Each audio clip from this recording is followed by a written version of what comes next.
Good morning. आज मैं quantum chemistry जो कि बीएससी पार्ट थर्ड में यूनिट फर्स्ट फिजिकल केमिस्ट्री में है उसमें आगे के टॉपिक ले रहा हूं और आगे का टॉपिक आज का टॉपिक जो है वो है कॉम्पटन प्रभाव। इससे पहले मैं आपको 3 टॉपिक बता चुका हूं जिसमें डी ब्रोगली इक्वेशन बताई थी, जिसमें मैंने ये बताया था सब एटॉमिक पार्टिकल या अति सूक्ष्म कण की भी द्वैत प्रकृति होती है, ठीक उसी प्रकार जैसे विद्युत चुंबकीय विकिरणों की द्वैत प्रकृति होती है। इसे हमने प्रूव भी किया था डेविसन जर्मर प्रयोग द्वारा। अब हम उसके बाद हमने लिया हाइजेनबर्ग अनसर्टेनिटी प्रिंसिपल, जिसमें मैंने आपको ये बताया था किसी भी गतिशील कण की स्थिति व संवेग एक साथ एक ही समय पर सही सही ज्ञात किया जाना संभव नहीं है। इसके बाद मैंने लिया था फोटो इलेक्ट्रिक इफेक्ट, जिसमें यानी कि प्रकाश विद्युत प्रभाव, जिसमें मैंने कहा था जब प्रकाश को किसी धातु की सतह पर डाला जाता है तो उससे इलेक्ट्रॉन मुक्त होने लगते हैं। तो ये फोटो इलेक्ट्रिक इफेक्ट होते हैं, क्योंकि इलेक्ट्रॉन मुक्त हो रहे हैं यानी धारा का प्रभाव हो रहा है, यानी प्रकाश के कारण इलेक्ट्रिसिटी का प्रभाव हो रहा है, तो हम उसे कहते हैं प्रकाश विद्युत प्रभाव। अब यहां हमने जो नया टॉपिक लिया है वो है कॉम्पटन प्रभाव। इस कॉम्पटन प्रभाव ये जो मैंने एक चित्र के द्वारा भी समझाया है, यानी कि जब एक्स किरण को किसी पदार्थ पर या सब्सटेंस पर आपतित किया जाता है तो एक्स किरण उस पदार्थ के परमाणु में से इलेक्ट्रॉन को तो उत्सर्जित कर देती है। यानी एक्स किरण क्या करती है, एक्सरे क्या करती है, इलेक्ट्रॉन को तो उत्सर्जित कर देती है। और लेकिन अब चूंकि उसने कुछ ऊर्जा उसको प्रदान कर दी, तो जो विवर्तित एक्सरे जो हमें मिली या स्कैटर्ड जो एक्सरे मिली, उसकी ऊर्जा भी अब क्या हो जाती है, कम हो जाती है, क्योंकि उसने कुछ ऊर्जा किसको दे दी, इलेक्ट्रॉन को मुक्त करने में प्रदान कर दी। तो यानी विवर्तित एक्सरे की अगर ऊर्जा कम हो गई तो हम जानते हैं ई बराबर क्या होता है, एच न्यू, या हम यूं कह सकते हैं एच सी अपॉन लेमडा। तो अगर मान लो एनर्जी बढ़ गई तो लेमडा घट जाएगा, एनर्जी घट गई तो लेमडा क्या हो जाएगा, बढ़ जाएगा। तो विवर्तित जो एक्सरे होगी उसका लेमडा का मान बढ़ जाता है। यानी हमने उसको किससे दिखाया, लेमडा डैश और लेमडा से। तो विवर्तित एक्स किरण की तरंग दैर्ध्य और यहां हमने लिखा आपतित एक्स किरण की तरंग दैर्ध्य से ग्रेटर है। ये मैंने इसकी जो स्टेटमेंट है वो भी लिखा है। जब एक वर्णी हमें पता है मोनोक्रोमेटिक एक्सरे, यानी कि जिसका जो लेमडा परास है वो कम हो, को किसी पदार्थ की सतह पर आपतित किया जाता है तो ना केवल पदार्थ से इलेक्ट्रॉन का उत्सर्जन होता है, बल्कि विवर्तित एक्स किरण की ऊर्जा भी आपतित किरण की तुलना में कम हो जाती है, अर्थात लेमडा का मान बढ़ जाता है। ये हमने उनके बीच में जो एंगल बताया है, जो विवर्तित एक्सरे वो थीटा एंगल से हमने उसको विवर्तित करके बताया। नेक्स्ट आगे आते हैं। अब ये जो तरंग दैर्ध्य विस्थापन है, यानी लेमडा डैश माइनस लेमडा जो हमने कहा है, जो तरंग दैर्ध्य विस्थापन है, तो डेल्टा लेमडा से हमने उसको बताया बराबर H upon M C 1 minus cos theta. इस फॉर्मूले के आधार पर हमने उसे दर्शाया। अब थीटा यहां पर क्या हो सकता है, 0 भी हो सकता है, थीटा क्या हो सकता है, 90 भी हो सकता है, थीटा 180 भी हो सकता है। हमने 3 कंडीशन लिए, इसके अलावा भी कोई कंडीशन हो सकती है, लेकिन हम तो यहाँ केवल एक बार 3 कंडीशन को ले रहे हैं। तो अगर थीटा बराबर 0 हुआ, यानी कि अगर मान लो ये एक्सरे इसके ऊपर आपतित हो रही है, पदार्थ पर, सब्सटेंस पर या एटम पर जो है वो इंसिडेंट हो रही है, तो थीटा 0 का मतलब हुआ कि वो वैसे की वैसे ही निकल गई, वैसे की वैसे ही निकल गई। तो यानी कि कोई उसमें एक तरह से अगर कोस 0 यहां रखते तो 1 आ गया, यानी लेमडा डैश बराबर लेमडा ही रहा। तो यानी उसने कोई इलेक्ट्रॉन का उत्सर्जन नहीं करा और सीधी की सीधी निकल गई। तो ये लेमडा डैश बराबर लेमडा हो गया, यानी प्रकीर्णित या विवर्तित एक्स किरण की तरंग दैर्ध्य किसके बराबर हो गई, आपतित एक्स किरण की तरंग दैर्ध्य के बराबर। अब जैसे जैसे थीटा का मान बढ़ता है, जैसे हमने लिया 90 डिग्री और 180 डिग्री, तो 90 कोस 90 किसके बराबर होता है, 0 के बराबर। तो lambda dash minus lambda H upon M C 1 minus 0 रख दिया, क्योंकि कोस 90 0 हो गया। इसी तरह से कोस 180 जो है उसमें हमने क्या कर दिया, कोस 180 बराबर होता है -1, तो हमने यहाँ पर ये मान रख दिया। तो जब ये मान रखे हमने, तो यहां पर आया हमारे लेमडा डैश माइनस लेमडा, यानी तरंग दैर्ध्य विस्थापन या वेवलेंथ शिफ्ट जो आई वो किसके बराबर है, एच अपॉन एम सी के। एच का मान हमें पता है, पहले हम बता चुके हैं, ये प्लैंक कांस्टेंट है 6.6 10⁻³ 34 जूल सेकंड। ये 9 इलेक्ट्रॉन के अगर बारे में बात कर रहे हैं तो 9.1 10⁻31 kg, और प्रकाश का वेग जो है 3 × 10⁻3 मीटर पर सेकंड। तो ये जब हम वैल्यू रखेंगे और इसको हमने एंगस्ट्रॉन्ग में ले लिया, एंगस्ट्रॉन्ग का मतलब कितना होता है, 10⁻10 मीटर, तो ये 0.024 एंगस्ट्रॉन्ग के बराबर हमें प्राप्त होता है। तो लेमडा डैश बराबर कितना हो गया, लेमडा प्लस 0.024। अब चूंकि यहां पर भी सेम इसी तरह का आया, लेकिन यहां पर आया 0.048, क्योंकि दुगना हो गया यहां पर। तो दोनों ही स्थितियों में हम देख रहे हैं कि विवर्तित तरंग दैर्ध्य की, विवर्तित जो तरंग दैर्ध्य है, यानी जो विवर्तित एक्सरे, उसकी तरंग दैर्ध्य आपतित तरंग दैर्ध्य की तुलना में अधिक होती है। तो इस प्रकार हम देख रहे हैं कि जैसे जैसे थीटा का मान बढ़ता जाएगा, वैसे वैसे क्या होगा, लैम्डा के मान में भी वृद्धि होती जाएगी। अब मान लो 90 से 180 के बीच का कोई होता है, तो वैल्यू भी उनके बीच की आती है। तो इस प्रकार से हम देखते हैं थीटा के मान के बढ़ने के साथ लैम्डा के मान में, विवर्तित लैम्डा के मान में वृद्धि होती जा रही है। अब यहां हमने एक एग्जाम्पल लिया, ये प्रायोगिक सत्यापन हमने करा है इसका। प्रायोगिक सत्यापन के लिए हमने क्या करा, ये एक्स किरण नली ली, या एक्सरे ट्यूब जिसको हम कहते हैं, जिससे और इधर हमने स्लिट लगाई है, यहां पर हमने क्या लिया है, स्लिट ली है, और उसके बाद इसको हमने प्रकीर्णक पर डाला है, जिससे हम क्या कर सकते हैं, थीटा को चेंज कर सकते हैं। फिर इसके बाद ये वापस क्रिस्टल पर गई, और क्रिस्टल पर आपतित होने के बाद ये इस बॉक्स में गई, एक तरह से ये डिटेक्टर का काम कर रहा है। तो हमने ये क्या करा, यहां से एक्स किरण को डाला और स्लिट के माध्यम से एक तरह से पतली किरण को, यानी कि कम परास की लैम्डा परास के विकिरण को इसके ऊपर आपतित करा, प्रकीर्णक के ऊपर, और फिर उसको क्रिस्टल पर आपतित करा। ये एक पर्टिकुलर एंगल से इसके ऊपर आपतित हुई। अब हम क्या कर रहे हैं, प्रकीर्णक की सहायता से या एक्सरे नली को घुमाकर हम क्या कर सकते हैं, थीटा के मान में चेंज कर सकते हैं।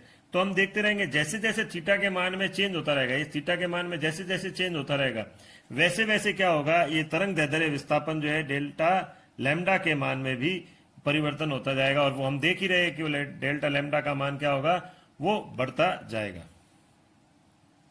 अब कॉम्पटन प्रभाव भी विकिरण की कणीय प्रकृति को सिद्ध करता है। तो जैसे हमने कहा था प्रकाश विद्युत प्रभाव भी करता था कणीय प्रकृति को सिद्ध, और इस प्रकार यहां पर जो ये दोनों प्रभाव है वो विकिरण की कणीय प्रकृति को दर्शाते हैं, क्योंकि कण ही किसी दूसरे कण को हिट करके बाहर निकाल सकता है।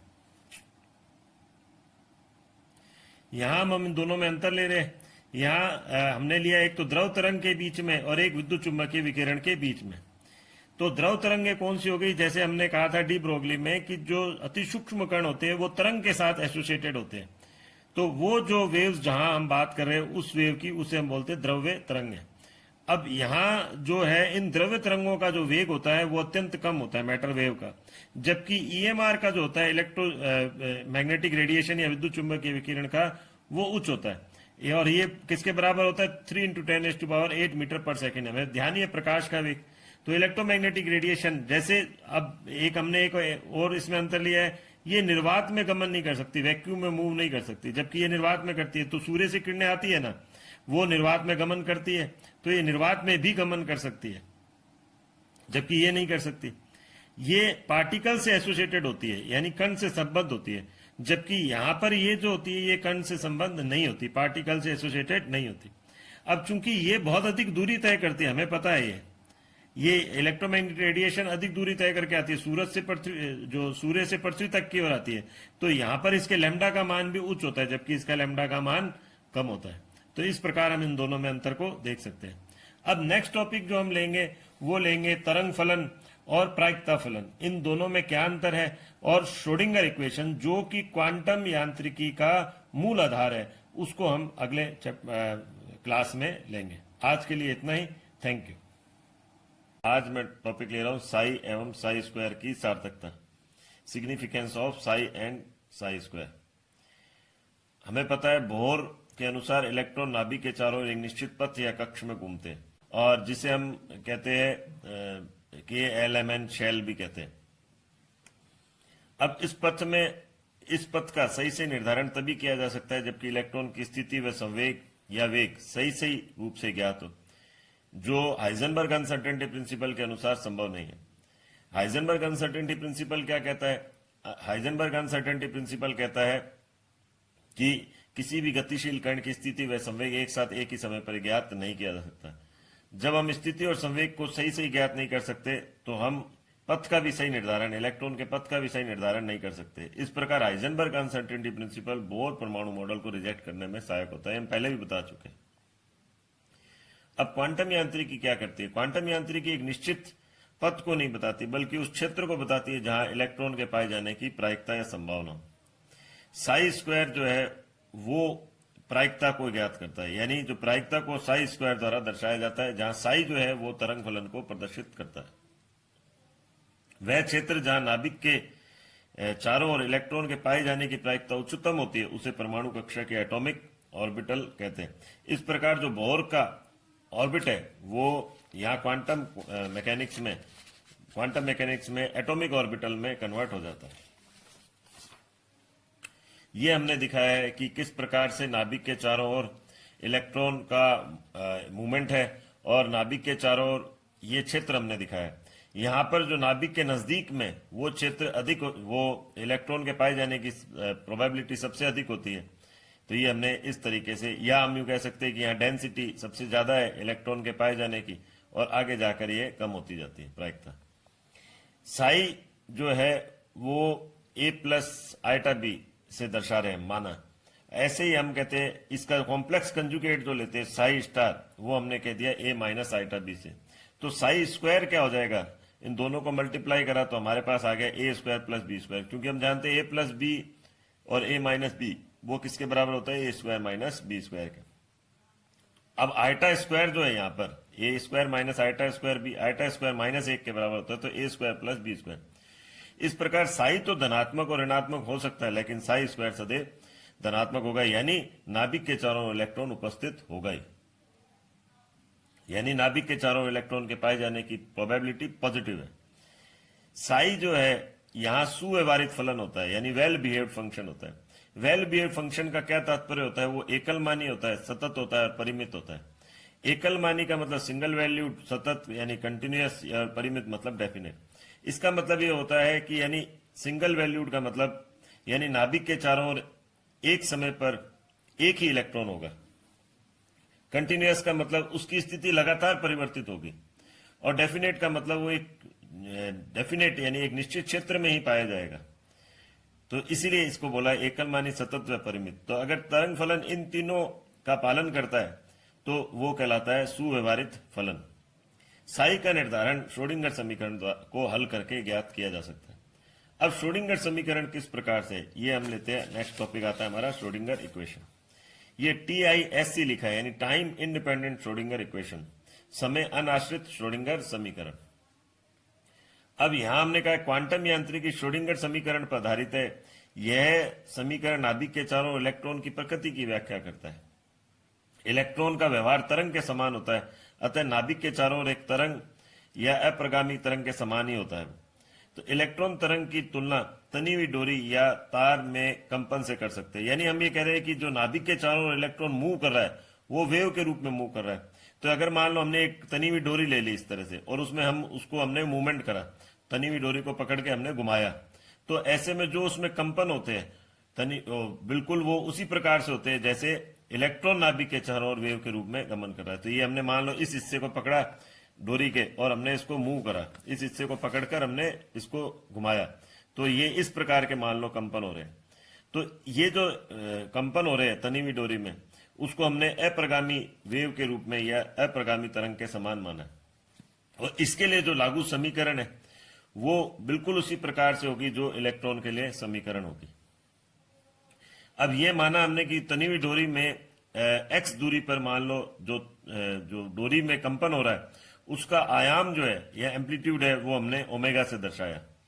तो अब इसके लिए जो एक इक्वेशन है वो दी हुई है, del square omega upon del X square बराबर 1 upon V square del square omega upon del T square. ये डेल भी हम इसको दिखा सकते हैं, पार्शियल डिफरेंशिएशन है, इसको डी से भी दिखा सकते हैं, राउंडेड डी से भी बोल सकते हैं, पार्शियल डिफरेंशिएशन है, आंशिक अवकलन। तो ये एक इक्वेशन है, ये हमें याद रखनी पड़ेगी। अब यहां जो ओमेगा है वो दोनों का फंक्शन है, एफ एक्स और जी टी, यानी एक्स का भी फलन है और टी का भी फलन है। जी टी की जगह हमने रख दिया ए साइन 2 पाई न्यू टी, ये तनी हुई डोरी के लिए। और तनी हुई डोरी के कंपन को हम किसके समान मान रहे हैं, इलेक्ट्रॉन के जो वेव के समान मोशन है उसके समान। तो अब ये हमने रख दिया यहां पर। अब बारी बारी से हम क्या करेंगे, पहले आंशिक अवकलन करेंगे किसके सापेक्ष, एक्स के सापेक्ष, और फिर हम करेंगे टी के सापेक्ष, और फिर उन दोनों की वैल्यू को हम यहां इस इक्वेशन में पुट कर देंगे। ये हमने करा सबसे पहले एक्स के सापेक्ष आंशिक अवकलन। तो हमने ओमेगा वापस से लिख लिया F X G T F X A sine 2 pi nu T. तो अब हमने x के सापेक्ष आंशिक अवकलन करा, तो हम जिसके सापेक्ष करते हैं केवल उसी के सापेक्ष होता है, यानी कि हमने x के सापेक्ष करा तो x वाले फलन के सापेक्ष होगा, t वाला फलन वैसा कि वैसा ही रह जाएगा। तो हमने वापस से दूसरी बार भी करा तो इसके सापेक्ष दूसरी बार, यानी डबल डिफरेंशिएशन हमने कर ली। अब t के सापेक्ष आंशिक अवकलन करा तो अब की बार fx वाला तो वैसा कि वैसा ही रह गया, ये रहा fx वाला तो हर बार वैसा ही रह गया।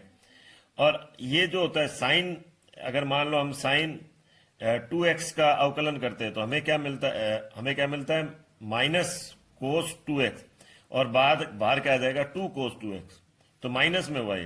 तो हमने जब यहां पर लिया साइन का लिया, इसका हम अवकलन कर रहे हैं इसका, तो fx तो वैसा कि वैसा रह गया, और ये जो साइन 2 पाई न्यू टी का हमने करा तो 2 पाई न्यू हमारे क्या आ गया, बाहर आ गया, और साइन किस में बदल गया, कोस में, और यहां हमने नेगेटिव साइन ले लिया। हम वापस करते हैं तो कोस का क्या हो जाएगा आपकी बार, कोस 2x का मान लो हम अवकलन कर रहे हैं तो क्या हो जाएगा आपकी बार, तो 2 साइन 2x होगा, इसमें नेगेटिव साइन नहीं आएगा। तो हमने यहां पर, क्योंकि नेगेटिव तो पहले ही आया हुआ है तो हमें इससे मतलब नहीं है, तो हमने यहां पर कोस का करा तो कोस का क्या आ गया हमारे पास साइन, और 2 पाई न्यू टी वापिस वैसा कि वैसा रहा, और 2 पाई न्यू वापिस से बाहर आ गया, तो ये हमने स्क्वायर लिख दिया। अब यानी साइन का जब कर रहे हैं डिफरेंशिएशन तो माइनस कोस आ रहा है, लेकिन कोस का कर रहे हैं तो प्लस साइन ही है, तो इसलिए वो जो नेगेटिव है वो पहले का ही लगा हुआ है। हमने ये वैल्यू यहां पर पुट कर दी। अब इसमें क्या करा हमने, इसमें हमने करा इसको इधर की तरफ ले गए, इस इक्वेशन को हम इधर की तरफ, ये तीसरे नंबर इक्वेशन है। अब हमने सबसे पहले रख दी वन नंबर इक्वेशन, तो 2 और 3 का जो मान है वो 1 में रख दिया, यानी 2 और 3 का जो मान है वो हमने किस में रख दिया, 1 में। एक कौन सा था, ये वाला, ये 1 भी हमने यहां पर वापस से लिख दिया।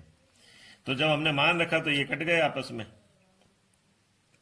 और ये कट गए तो हमारे पास ये प्राप्त हो गया, ये इक्वेशन हमें प्राप्त हो गई। अब इसमें हमें पता है कि न्यू किसके बराबर होता है, c अपॉन लेमडा या v अपॉन लेमडा, तो हमने ये मान भी रख दिया, तो v स्क्वायर से ये v अपॉन लेमडा रखा, v square upon lambda, v square से v स्क्वायर कट गया। अब यहां पर हमने फिर आगे लिया ये वाला, तो ये हमारे पास आ गई वैल्यू जो पिछले वाले से ही है। लेमडा की जगह हमने डी ब्रोगली इक्वेशन लगाई, ये डी ब्रोगली इक्वेशन है ये वाली, तो हमने लेमडा बराबर क्या रख दिया, एच अपॉन पी या एम बी, ये हमने इधर की तरफ रख दिया। हमें पता है टोटल एनर्जी किसके बराबर होती है, ई बराबर हाफ एम वी स्क्वायर, तो ये आ गया हमारे ई माइनस वी बराबर हाफ एम वी स्क्वायर, तो 2 E minus V M V square, और हमने दोनों तरफ एम से मल्टीप्लाई कर दिया तो एम स्क्वायर वी स्क्वायर। इस एम स्क्वायर वी स्क्वायर को हम इधर की तरफ रख देंगे, तो ये रखने पर हमारे पास ये, हमने इसको सॉल्व करा तो इस प्रकार एक विमीय श्रोडिंगर इक्वेशन प्राप्त हो गई, और हमने इसको किस में कन्वर्ट कर दिया, 3 डायमेंशनल फॉर्म में कर दिया, ये हमने त्रिविमीय श्रोडिंगर इक्वेशन लिख दी, क्योंकि एफ एक्स की जगह हमने साई टर्म को यूज करा, तो साई एक्स वाई जेड। तो एक बार हम वापिस से इसको बता देते हैं, ये 7 नंबर और ये 5th नंबर, ये यहां से हमने लिया है। हमने कहा है x के सापेक्ष हमने ये इक्वेशन ली है, ओमेगा बराबर F X G T, F X और a sine 2 pi nu T ली। फिर हमने पहले x के सापेक्ष अवकलन करा, तो ये एक बार अवकलन हुआ, ये दूसरी बार हुआ, ये वैसा कि वैसा रह गया, क्योंकि आंशिक अवकलन हम ले रहे हैं। अब हमने t के सापेक्ष लिया, t के सापेक्ष हमने लिया तो कौन सा हुआ हमारे पास, ये वाला एफ एक्स ऐसा कि ऐसा रह गया, और t के सापेक्ष जब हमने लिया तो साइन कोस में बदल गया, कोस साइन में बदल गया वापिस से, क्योंकि हमने एक बार लिया तो साइन कोस में बदल गया, जब दूसरी बार लिया तो कोस साइन में बदल गया, और उसके साथ जो टर्म है वो बाहर की तरफ भी आ गए, ये हमने रख दिया, ये नहीं है कुछ भी। अब हमने ये इक्वेशन ली फर्स्ट जो हम ले चुके थे, इसको हमने इसमें पहले हमने कौन सा वाली वैल्यू रख दी, ये वाली वैल्यू रख दी दूसरी नंबर, और फिर हमने कौन सी रख दी, ये जो 3rd नंबर जो है 3rd नंबर इक्वेशन से, इन दोनों जगह पर हमने ये वैल्यू रख दी। जब हमने वैल्यू रखी तो हमारे पास ये इक्वेशन प्राप्त हुई, हमने इसको दोनों तरफ ये हटा दिया, अब ये हमारे पास लास्ट में इक्वेशन प्राप्त हुई। अब चूंकि हमें पता है v बराबर, ये न्यू बराबर जो होता है वो c अपॉन लेमडा या v अपॉन लेमडा होता है, तो हमने इस न्यू की जगह, ये न्यू है और ये वेलोसिटी वेग है, ये आवृत्ति है और ये वेग है, ये वैल्यू हमने रख दी यहां पर, v स्क्वायर से v स्क्वायर कट गया तो 4 पाई स्क्वायर लेमडा, ये हमें प्राप्त हो गया। अब इसमें हमने क्या कर दिया, लेमडा, ये डी ब्रोगली इक्वेशन है, ये डी ब्रोगली इक्वेशन है, ये डी ब्रोगली समीकरण है। अब ये डी ब्रोगली समीकरण में हमने क्या करा, लेमडा एच अपॉन वी, ये हमने एच अपॉन एम भी रख दिया, ये आ गया। अब चूंकि हमको एम स्क्वायर वी स्क्वायर का मान रखना है तो हमने ये इसको सॉल्व करा। ई बराबर, चूंकि काइनेटिक एनर्जी पोटेंशियल एनर्जी के बराबर होता है, के सम के बराबर होता है, तो ई माइनस वी इधर की तरफ ले गए, हाफ एम वी स्क्वायर, दो को इधर मल्टीप्लाई कर दिया और यहाँ एम से दोनों तरफ कर दिया एम स्क्वायर, तो एम स्क्वायर वी स्क्वायर का मान हमने उधर की तरफ रख दिया। तो इस प्रकार हमें ये श्रोडिंगर इक्वेशन प्राप्त हुई। एम स्क्वायर वी स्क्वायर का मान रखने पर ये वन डायमेंशनल है क्योंकि एक्स लिया है। अब एक्स वाई जेड हमको थ्री डायमेंशनल लेने के लिए हमको क्या करना पड़ा, एफ एक्स की जगह साई को यूज करना पड़ा। Thank you.